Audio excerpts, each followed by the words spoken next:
DKI Jakarta sebagai pusat ekonomi nasional memiliki potensi besar dalam pengembangan ekonomi digital dan ekonomi kreatif. Didukung oleh infrastruktur, talenta muda, serta akses pasar yang luas, Jakarta seharusnya menjadi epicentrum inovasi dan startup Indonesia. Namun, di balik potensi tersebut, masih terdapat tantangan nyata yang perlu segera diatasi. Slide ini menunjukkan hasil analisis APKL terhadap isu-isu ekonomi digital dan kreatif. Berdasarkan hasil penilaian skala Likert di kelompok kami, isu pertama atau tertinggi yaitu kurangnya daya dukung ekosistem startup dan ekonomi kreatif. Hal ini tentang belum optimalnya ekosistem startup dan kreatif seperti ruang usaha, modal usaha, komunitas pengusaha, dan lainnya. Hal tersebut menjadi hambatan utama untuk mendorong pertumbuhan ekonomi digital dan kreatif. Pelaku usaha mikro kecil dinilai menjadi yang paling membutuhkan bantuan modal usaha. Isu kedua yaitu sistem layanan dan SOP birokrasi belum adaptif terhadap model bisnis digital.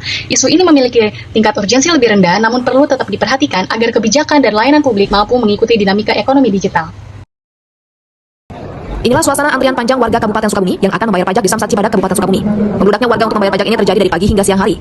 Isu ketiga yaitu belum berkembangnya inovasi dan kolaborasi ekosistem digital. Hal ini tentang kurangnya sinergi antara pemangku kepentingan baik pemerintah, pelaku usaha, akademisi, maupun komunitas.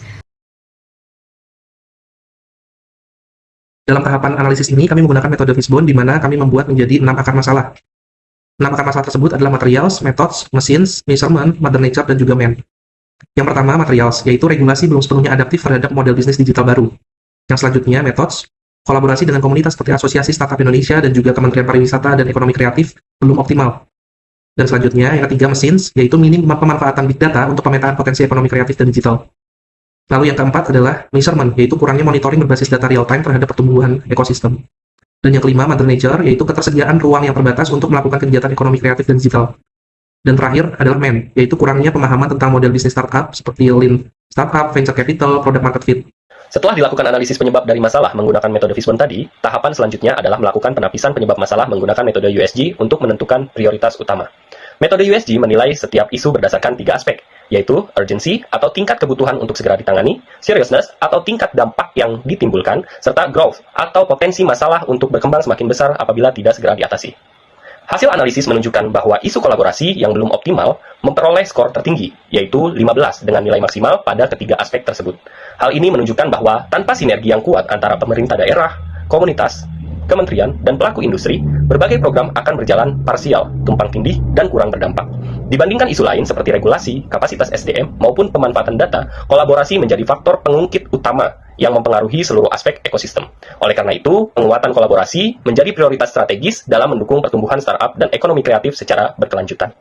Solusi pertama dan menjadi prioritas utama adalah penguatan lead sektor dan governance kolaborasi. Fokusnya adalah membangun sistem tata kelola kolaborasi yang terintegrasi melalui penetapan lead sektor yang memiliki kewenangan koordinasi yang jelas. Dengan adanya kepemimpinan yang kuat dan forum kolaborasi tetap lintas pemerintah, komunitas, dan industri, maka arah kebijakan, target kinerja, serta pembagian peran menjadi lebih terstruktur dan berkelanjutan. Solusi kedua adalah digitalisasi ekosistem kolaborasi. Melalui pengembangan platform digital kolaboratif, seluruh data startup, akses program, peluang pendanaan, serta kemitraan strategis dapat terintegrasi secara real-time. Hal ini akan meningkatkan transparansi, mempercepat komunikasi, dan memperkuat konektivitas antara pemerintah dan pelaku usaha. Solusi ketiga adalah penguatan program bersama berbasis co-creation. Pendekatan ini menekankan perencanaan dan pelaksanaan program yang disusun bersama antara pemerintah dan komunitas, sehingga kegiatan inkubasi, mentoring, dan promosi usaha benar-benar sesuai kebutuhan lapangan, serta meningkatkan rasa kepemilikan seluruh pemangku kepentingan. Dengan demikian, solusi penguatan lead sektor dan governance kolaborasi sebagai fondasi utama diharapkan mampu mendorong sinergi antara pemangku kepentingan agar berjalan lebih optimal, terarah, dan berkelanjutan, serta memberikan dampak nyata terhadap pengembangan ekosistem startup dan ekonomi kreatif. Dalam perspektif Smart ASN, setiap kegiatan dimulai dari perencanaan yang jelas, kita menetapkan siapa yang menjadi lead sektor, membagi peran dan tanggung jawab lintas sektor, serta menyepakati mekanisme koordinasi yang transparan dan terdokumentasi. Di tahap ini, etika digital dan keamanan data menjadi fondasi utama. Selanjutnya, kita membangun struktur, kolaborasi yang sistematis, forum lintas sektor dibentuk, alur pelaporan disusun, dan sistem berbagi data diperkuat dengan budaya kerja digital yang kolaboratif. Pada tahap pelaksanaan, koordinasi dijalankan secara terintegrasi, data dihimpun, rapat sinkronasi dilakukan, dan target bersama diarahkan dengan dukungan kompetensi digital ASN.